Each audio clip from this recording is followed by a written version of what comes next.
이사야서 61장 1절에서 4절까지 말씀을 통해 포로된 자에게 자유를 이라는 제목으로 함께 말씀의 은혜를 나누도록 하겠습니다. 오늘 우리는요, 광복 80주년 기념 예배로 하나님 앞에 나아가고 있습니다. 1945년 8월 15일 일본의 억압적인 통치 가운데서 벗어나 진정한 자유를 회복한 이 나라 이민족. 여러분, 단순히 자유의 회복은요, 정치적인 독립만을 의미하는 것이 아니었습니다. 하나님은 민족의 부르짖음을 들으셨습니다. 그래서 절망 가운데서도 소망의 문을 활짝 열어내셨고, 모든 어둠 속에서도 빛을 비추시는 은혜의 역사를 이 땅 가운데 이루어내셨습니다. 여러분, 이 역사의 이면에는요, 수많은 사람들의 눈물의 기도와 헌신이 있었습니다.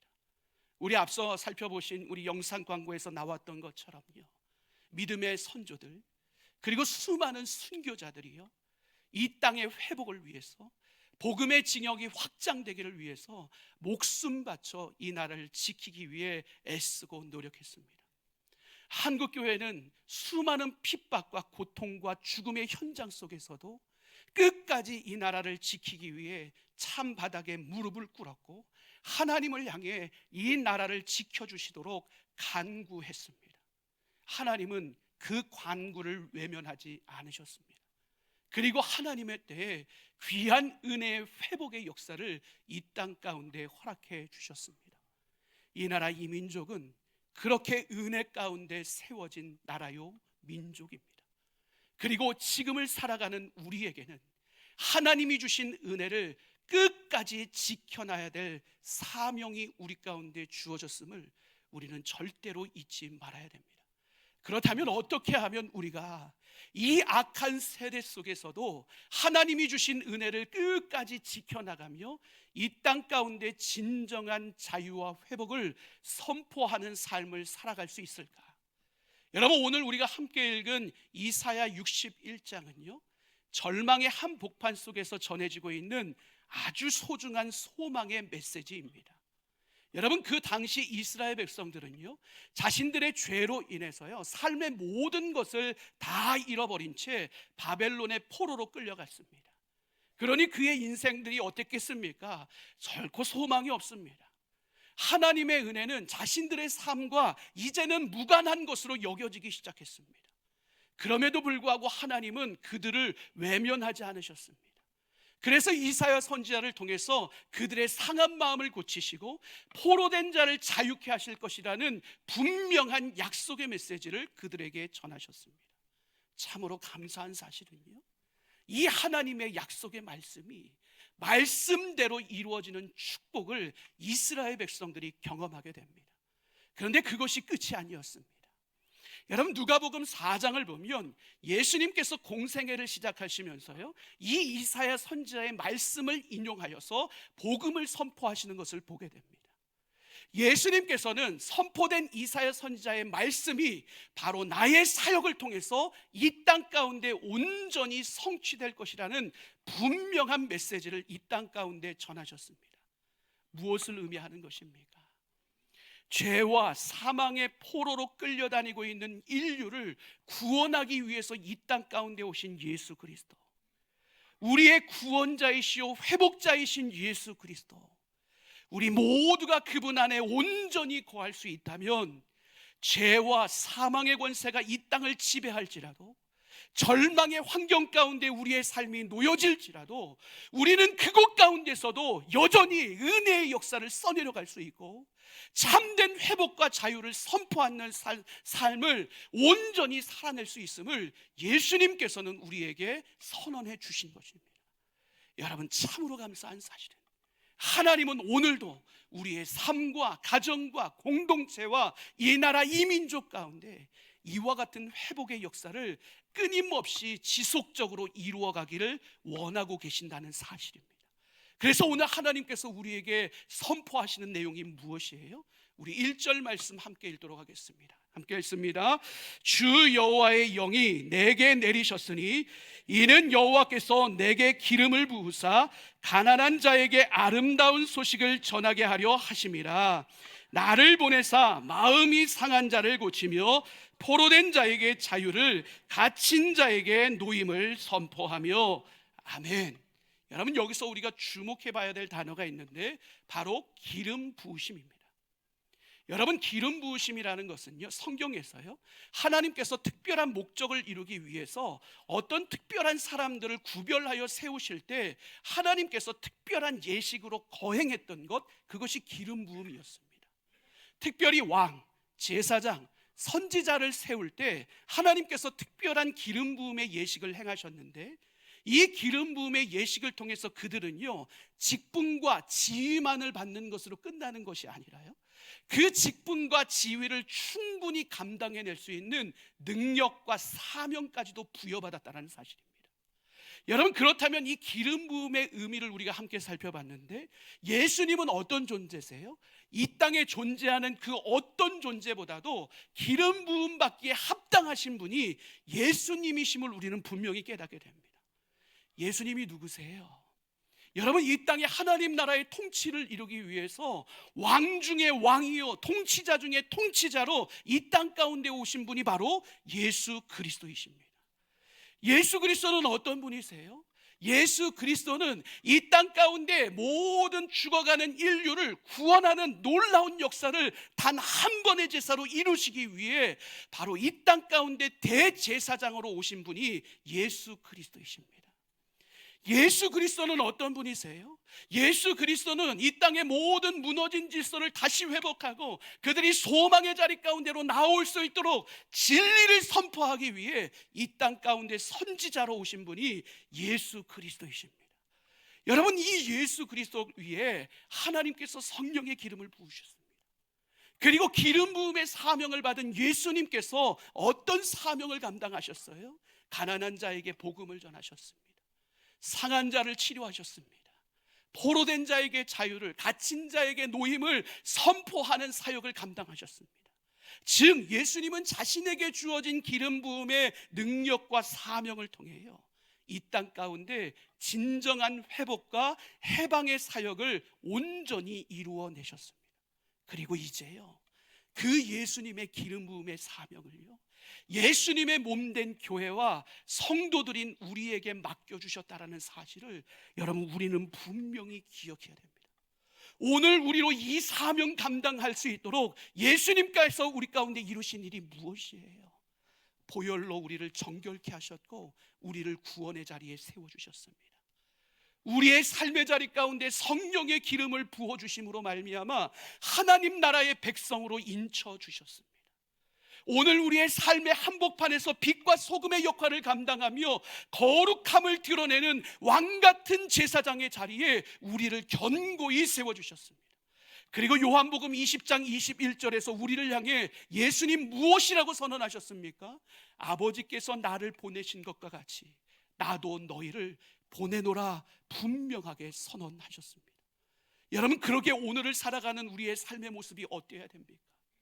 오늘 우리의 모두는 기름 부은 왕 같은 제사장으로서 은혜 받는 자리에만 머물러 있어야 되는 존재가 아니라는 사실을 우리는 분명히 기억해야 됩니다. 예수님의 사명을 이어받은 자로 오늘 우리가 있는 그곳에서 복음 전파의 사명을 감당해야 되고, 예수 이름의 능력으로 상한 이 땅을 치유하는 사명을 감당해야 되고, 포로된 자에게 자유를 선포하는 이 사명을 감당해야 될 책임이 바로 우리 안에 주어졌다는 사실을 우리는 절대로 잊지 말아야 됩니다. 여러분, 왜 우리가 이 사명 끝까지 잘 감당해야 됩니까? 여러분, 지금의 시대를 보세요. 잘 사는 것 같지요? 평안한 것 같지요? 아무 문제가 없는 것 같습니다. 그런데 어떻습니까? 보이지 않는 쇠사슬에 묶여 포로와 같이 이 땅을 살아가는 사람들이 이 땅에 너무 많이 존재하고 있는 것을 보게 됩니다. 스마트폰, 도박, 마약, 약물, 술 중독에 묶여서 포로로 끌려다니는 사람들이 얼마나 많은지 모릅니다. 2025년 지금 현재까지 통계를 보면요, 스마트폰 고위험군의 중독자가요 전체 인구의 31.6%를 차지하고 있습니다. 심지어는 청소년들의 40% 이상이 이 고위험군에 포함되어 있다고 합니다. 얼마나 안타까운 현실입니까? 도박에 대한 문의, 도박에 대한 상담을 문의하는 것들이요, 매년 증가하고 있다고 이야기를 합니다. 여러분, 음란물에 의한 성중독은 어떻습니까? 그 연령대가 확 낮춰졌습니다. 낮춰진 영역 속에서 이 음란물에 대한 영역들이 확장되어지고 있습니다. 초등학생들도요, 요즘에는 아무렇지도 않게 성에 대한 문란함들을 즐기는 이야기들이 들리지 않습니까? 이것이 지금 우리나라의 현실입니다. 여러분, 마약 중독은 어떻습니까? 여러분, 지금 마약 사범자가요, 연 2만 명을 돌파했습니다.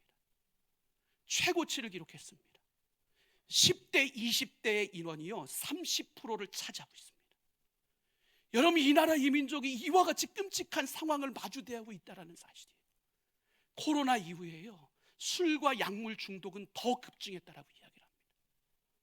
여러분, 겉으로는 아무렇지도 않은 것 같은데, 평안한 것 같은데, 너무 잘 사는 것 같은데, 자신 스스로가 통제되어지지 않는 현장 속에서 오늘날 포로와 같이 끌려다니며 이 땅을 살아가는 존재들이 우리 주변에 너무나도 많이 존재하고 있다는 사실입니다. 어디 그것뿐입니까?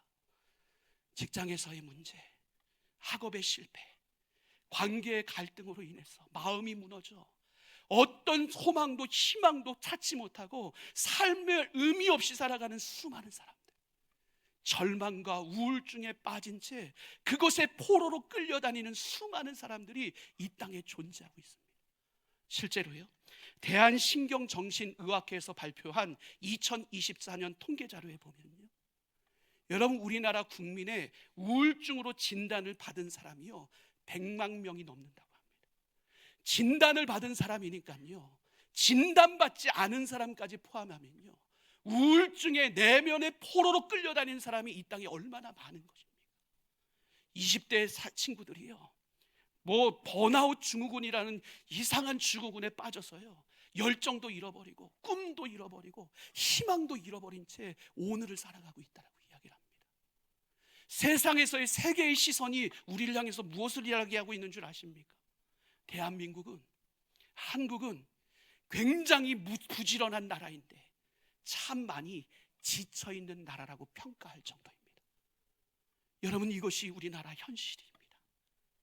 겉으로는 너무너무 잘 살고 있는데 깊은 내면까지 속절없이 무너져 희망 없이 오늘을 살아가며 내면의 포로로 끌려다니는 삶을 살아가는 것, 이것이 우리의 현실입니다. 어디 이것뿐입니까? 불의한 구조, 차별로 인한 소외되고 고통받는 사람들, 계급의 격차, 그리고 장애, 성별, 인종의 문제들이 수많은 사람들을 고통 가운데로 몰아넣고 있습니다. 우리의 영적 상태는 어떻습니까? 하나님을 믿고 알고 예배한다고 이야기하지만 어느샌가 우리의 삶의 중심에서 하나님은 사라져 있고 돈과 명예와 성취와 성공만이 우리의 삶의 자리 가운데 가득 채워져 있습니다. 하나님을 향해 더 많은 것들을 기대하지 않습니다.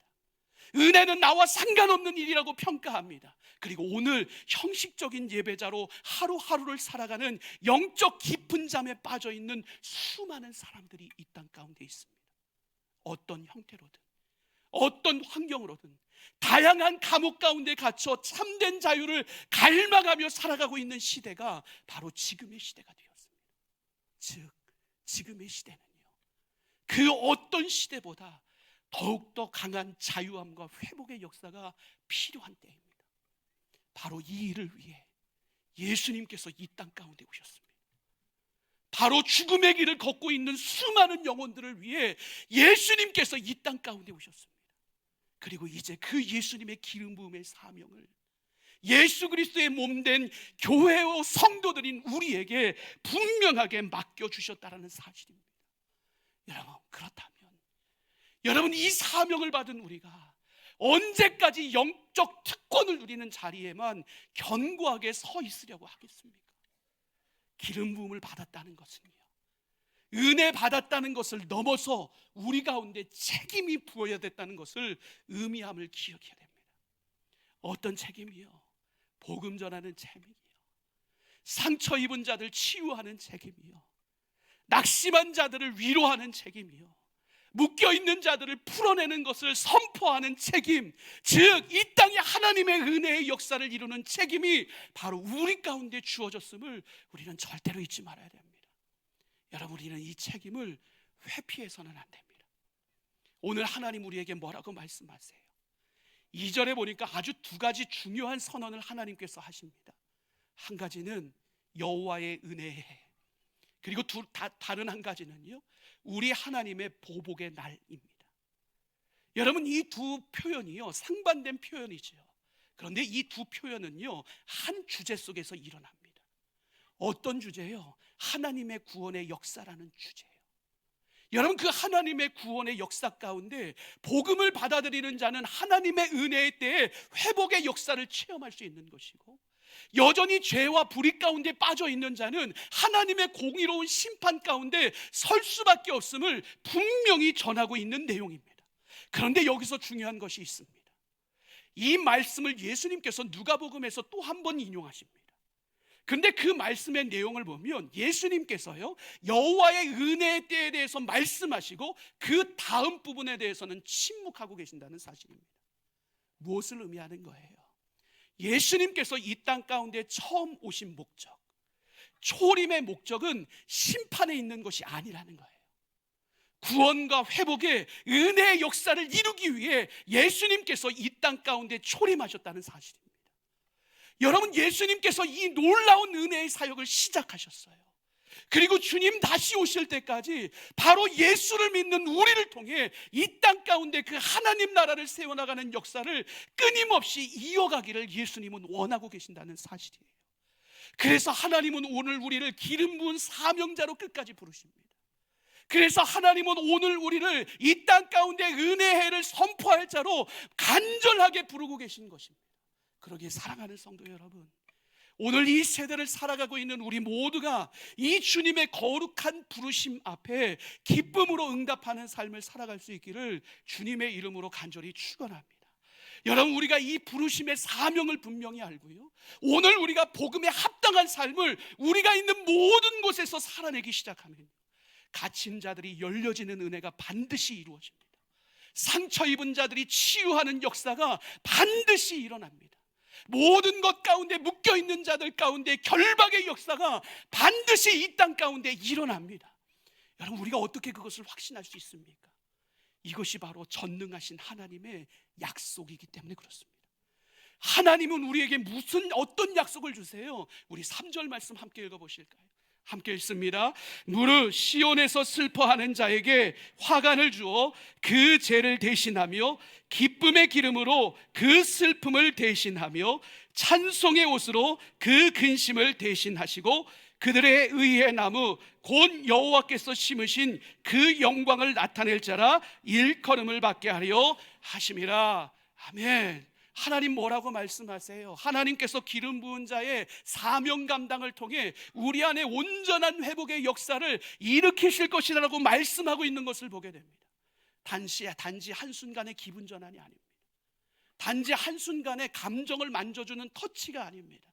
전적인 회복과 변화의 역사를 우리의 삶의 자리 가운데 만들어내시겠다라고 하나님 분명하게 선언하고 계십니다.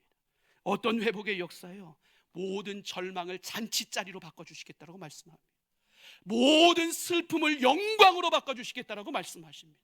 모든 탄식을 찬양으로 바꿔주시겠다라고 말씀합니다. 존재가 전환하고 우리의 신분이 전환을 이루고 삶의 방향성들이 완벽한 전환을 이루는 온전한 회복의 역사를 하나님께서 우리 가운데 이루신다라고 말씀하십니다. 그러게 오늘 우리의 삶은 어때야 돼요? 세상 한복판에 나아가서요, 오늘 우리가 경험한 하나님의 회복의 은혜를 당당하게 이 땅 가운데 선포할 수 있어야 됩니다. 어떤 메시지로요? 당신은 이제 더 이상 슬퍼하지 않아도 됩니다. 하나님은 당신의 삶을 다시 일으켜 세우시는 분이십니다. 예수 그리스도 안에 당신은 새로운 사람으로 태어날 것입니다. 예수 안에서 당신의 묶여진 것들이 풀어지고 쓰러져 모든 것들이 다시 일어나는 승리를 경험하게 될 것입니다. 여러분, 우리는 이 분명한 복음의 메시지를 가지고 세상을 향해 나아가야 됩니다. 그리고 우리의 삶이 복음을 전하는 통로가 되어야 됩니다. 우리의 입술을 통해, 우리의 행동을 통해, 우리의 삶의 모든 영역 속에 보여지는 모습을 통해 우리가 복음을 전하기 시작할 때 우리가 받는 모든 땅 가운데 무너진 곳이 다시 세워지고 죽었던 희망이 다시 살아나는 은혜의 역사가 반드시 일어나게 됨을 여러분 믿으시길 바랍니다. 여러분, 오늘 하나님이 이것을 결정하시고 작정하셨기에요, 하나님은 3절뿐만 아니라 4절에서도 회복의 약속을 반복적으로 언급하고 있는 것을 보게 됩니다. 여러분, 이것이 우리를 향한 하나님 아버지의 마음이에요. 그럼 우리가 다시 세워갈 것은 어디예요? 정의가 무너진 곳이에요. 여러분, 약한 자들이 보호받지 못하고 권력자들이 진실을 왜곡하고 교회마저도 사상의 타락에 침묵해버리고 편리를 선택하는 정의가 무너진 곳, 여러분, 이곳들을요 우리는 다시 세워갈 수 있어야 돼요. 진리가 사라진 이 세상을요 우리는 다시 세워가야 돼요. 만연되어 있는 거짓 뉴스들, 왜곡된 잘못된 가치관들이 이 땅을 지배하고 있고 말씀이 중심이 되지 않는 세속적 가치관의 흐름들, 여러분, 우리는 이 세상 속에서 진리의 복음의 말씀으로 이 땅의 진리를 다시 세워나갈 수 있어야 돼요. 무너진 가정과 공동체를 다시 세워나갈 수 있어야 돼요. 부모와 자녀의 단절, 소통의 부재, 가정의 해체, 공동체의 싸움, 분열, 흩어짐, 대적함, 그것으로 말미암아 서로를 신뢰하지 못하는 이 땅의 환경과 생태계, 그것으로 인해 점점 소외되고 외로움을 경험하는 이 땅의 환경들을 우리는 다시 세워갈 수 있어야 됩니다.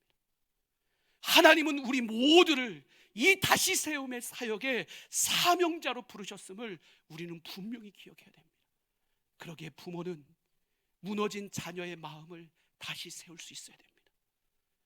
학교의 교사는 무너진 우리 자녀들의 자존감을 다시 회복시킬 수 있어야 됩니다. 여러분, 이 땅 가운데 있는 직장인들은 정직과 배려로 무너진 조직 문화를 다시 일으켜 세울 수 있어야 됩니다. 정치인들은 이 땅의 국민들을 진실되게 섬기는 정직한 리더자로 회복될 수 있어야 됩니다. 공직자는 개인의 유익이 아니라 공공의 선과 유익을 위해 투명하게 봉사하는 직을 감당할 수 있어야 됩니다. 목회자와 성도들은 교회의 하나됨과 연합을 이루고 이 땅 가운데 선한 영향력을 발휘하는 공동체로 교회 공동체를 세워나가야 됩니다. 문화와 미디어의 일들을 감당하고 있는 자라면 자신의 모든 작품 가운데 거룩과 진리를 담아내는 노력과 애씀이 분명히 필요합니다. 공공과 사회복지의 일을 감당하고 있다면 무너진 정의와 공의를 다시 세우는 일에 열심을 다할 수 있어야 됩니다. 치료하는 병원과 돌봄의 일들이 이루어지고 있는 모든 곳에 예수 그리스도의 치료와 위로가 흘러갈 수 있도록 우리는 있는 곳에서 전심을 다해 노력할 수 있어야 됩니다. 무엇보다 믿음의 앞선 세대가 믿음의 다음 세대의 신앙을 아름답게 전수함으로 말미암아 이 하나님 나라를 건강하게 세워나가는 노력들을 끊임없이 감당해야 합니다. 성경 가운데 황폐해지고 무너진 예루살렘 땅을 바라보며 애통하며 가슴을 치며 무너진 성벽을 쌓기 위해 하나님 뜻대로 밤낮 가리지 않고 애썼던 느헤미야와 같이 오늘 우리의 가정의 무너짐과 이 땅에 우리가 관계 맺고 있는 모든 땅들의 무너짐을 보며 우리는 애통해하며 오늘 우리의 믿음의 성벽들을 쌓아갈 수 있어야 됩니다. 무너진 하나님 나라를 다시 중수하는 일을 우리가 맡겨진 사명으로 감당해야 됨을 우리는 절대로 잊지 말아야 됩니다. 사랑하는 성도 여러분, 여러분의 가정은 안전하십니까? 여러분의 가정은 평안하십니까? 오늘 내가 깊이 관계 맺고 있는 그 땅, 일터, 공동체, 지역사회, 이 나라 이 민족은 정말 건강하게 세워지고 있는 것이 맞습니까? 그렇다면 오늘 우리는 내게 허락해 주신 사명의 자리인 가정, 직장, 공동체, 지역사회, 이 나라 이 민족 가운데 하나님의 회복의 도구로서의 삶을 살아가고 있습니까? 하나님은 이 땅을 회복하길 원하십니다. 하나님은 이 땅에 생명의 역사를 써내려가길 원하십니다. 그리고 그 일을 우리를 통해서 이루어가기를 원하십니다. 사랑하는 성도 여러분, 이 하나님의 메시지 앞에 더 이상 방관자의 삶을 살아가지 않는 우리가 될 수 있기를 주님의 이름으로 간절히 축복합니다. 회복의 사명자로 세워지시기를 바랍니다. 여러분의 손에 들려있는 회복의 벽돌들을 믿음으로 하나하나 싸워가는 복된 하나님의 사람들 되시기를 바랍니다. 누가 나를 위하갈까? 누가 나를 위하여 이 땅 가운데 하나님 나라를 세워갈까? 주님 물으실 때 주님 제가 여기 있습니다, 나를 보내소서 기쁨으로 응답할 수 있는 저와 여러분의 삶이 될 수 있기를 주님의 이름으로 간절히 축원합니다. 그럴 때 우리 가정 안에서, 우리 공동체 안에서, 이 나라 이 민족의 심장 그 중심 안에서 다시 세우는 사역자로, 자유를 선포하는 사역자로, 은혜를 나누는 사역자로 하나님 나라를 세우는 일에 거룩한 도구로 귀하게 쓰임받을 수 있는 저와 여러분의 삶이 될 수 있기를 주님의 이름으로 간절히 축원합니다.